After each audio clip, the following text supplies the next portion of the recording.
kwento 'to. Grabe. Day 3. Alam nyo na, si drama na naman. Siyempre, alam mo na, drama-drama na naman nagkaroon ako ng customer. Grabe, sobrang naiyak din pa rin talaga ako now. Kasi kanina umiyak ako sa call.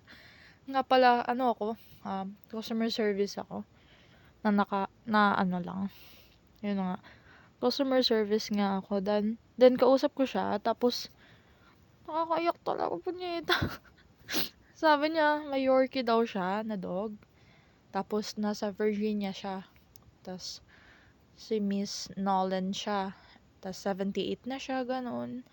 Grabe, nagkwentuhan kami, my God, about sa aso. 16 years old na daw yung aso niya nung namatay. Nasa vet daw nung nawala. Tapos, pinapag-groom niya din daw yun palagi. Sobrang mahal na mahal niya.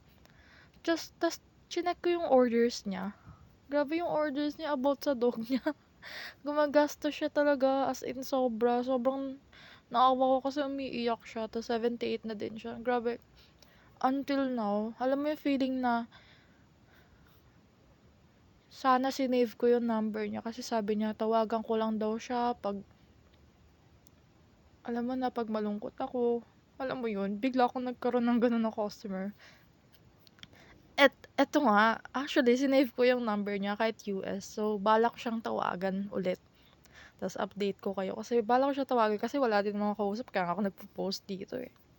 Wala lang. Nakakaiyak lang yung fact na sabi niya sobrang grateful daw na nakausap niya ako. Kasi hindi ko rin naman siya kinausap na parang customer service. Kasi umiiyak din ako sa call. My God. Sobrang naantok din talaga yung puso ko. Punyeta. Hindi ko talagang gagawin ko. Lalo recorded pa naman yun. Yawa talaga. Paano kayong gagawin ko? Wala lang. Nagkaroon lang ako ng friend na customer, pero tatry kong magpa-load later, tapos tawagan ko siya. Kasi yun din naman yung sabi niya. Tsaka gusto ko rin siya makausap, alam mo yun, kasi alam mo yun, ang lungkot ko eh. Alam mo, malungkot din ako, tapos may mas malungkot pa sa akin. Tapos sabi niya pa, hinihintay niya na lang daw mawala siya kasi gusto niya daw makita yung Yorkie niya. Tapos dun daw sila sa Rainbow. Grabe, nakakasad talaga. Sa totoo lang, medyo corny siya pakinggan. Oo, pero yun talaga yung nafe-feel niya. Tapos sinabi ko rin bilang dog, nagkaroon din kasi ako ng dog. Malinois siya. Tapos, ayun, nasasaktan din talaga ako sa nangyari. Grabe na, mas madaldal ako ngayon kasi may kinukwento ako. Pasensya na. Sige na. Paalam na. Sa totoo lang, naka-break lang ako ngayon eh. Na-decide ko lang. 'Di ba sabi ko naman dito na mag-message ako. Or mag-message, ha?